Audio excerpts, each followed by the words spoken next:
쓰레기를 버릴 때마다 일반 쓰레기로 버려야 하는지 분리해서 버려야 하는지 헷갈릴 때가 많은데요. 하지만 무심코 일반 쓰레기 종량제 봉투에 음식물 쓰레기나 재활용품을 섞어 배출하다가 적발되면 과태료가 부과되니 주의하셔야 합니다. 특히 최근 지자체별로 생활쓰레기 불법 투기 근절을 위해 직접 단속뿐만 아니라 이동식 불법 투기 감시용 CCTV 설치, 시민감시단, 신고 포상금 제도 등의 다양한 방법을 동원하여 집중 단속에 나서면서 매년 과태료 부과건이 증가하고 있다고 합니다.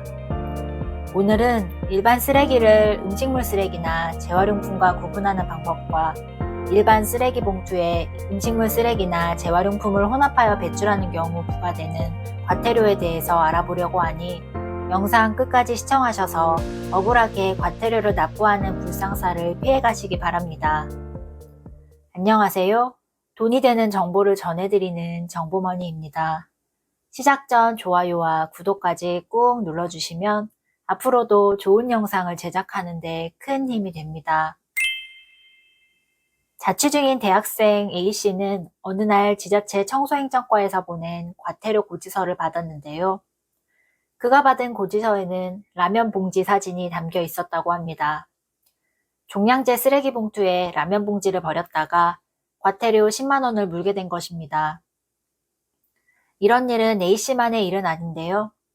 많은 사람들이 라면 봉지는 일반 쓰레기로 종량제 봉투에 넣어서 버려야 한다고 알고 있습니다. 하지만 라면 봉지나 과자 봉지는 비닐류로 분리 배출해야 합니다.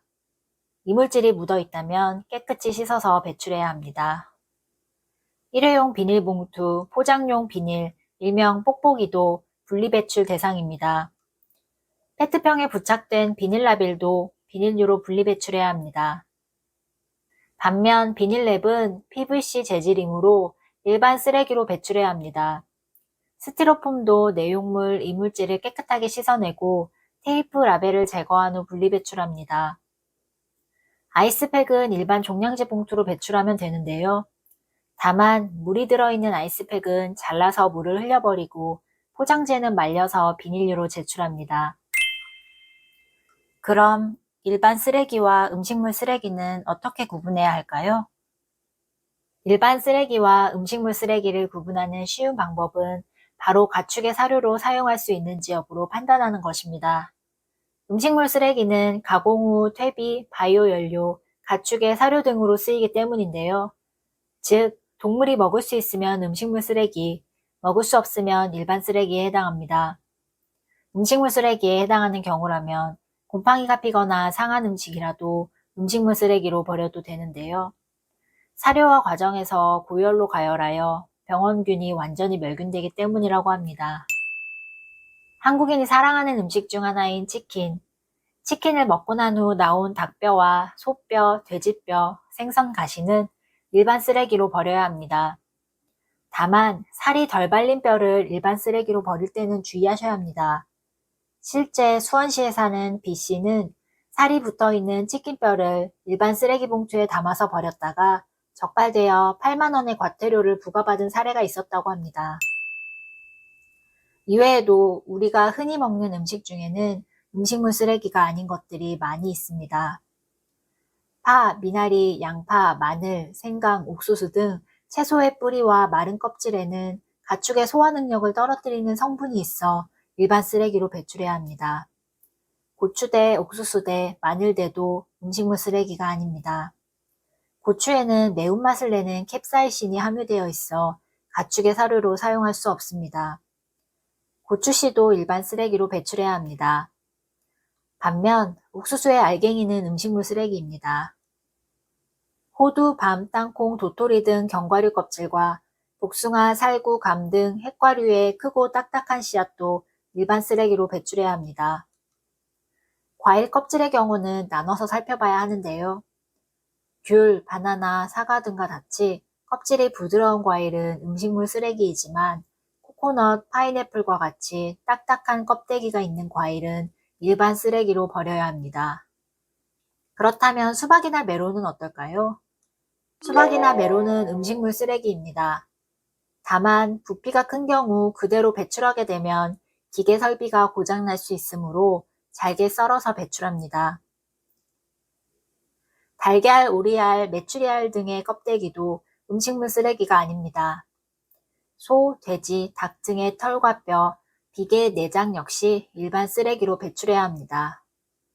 생선뼈와 내장, 게, 가재 등 갑각류의 껍데기, 홍합, 조개, 소라, 멍게 등의 껍데기도 일반 쓰레기로 배출해야 합니다.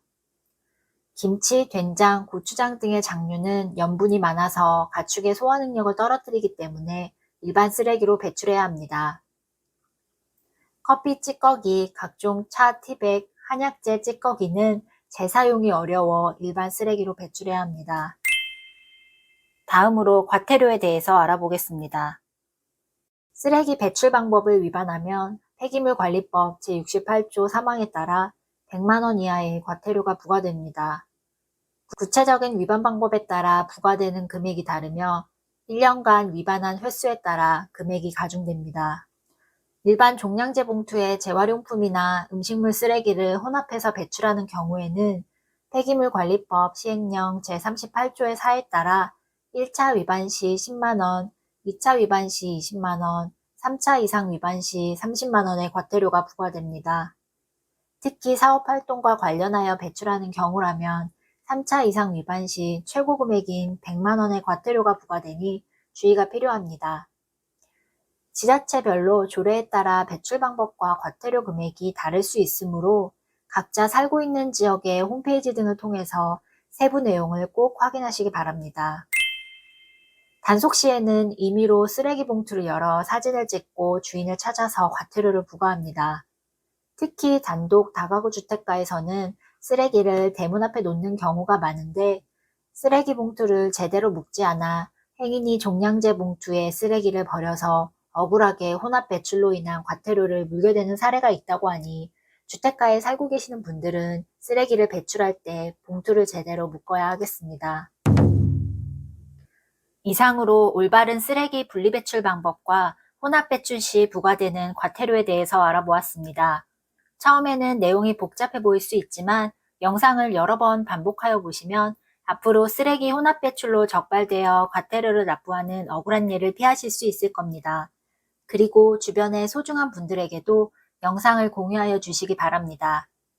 오늘 영상이 도움이 되셨다면 구독 부탁드립니다.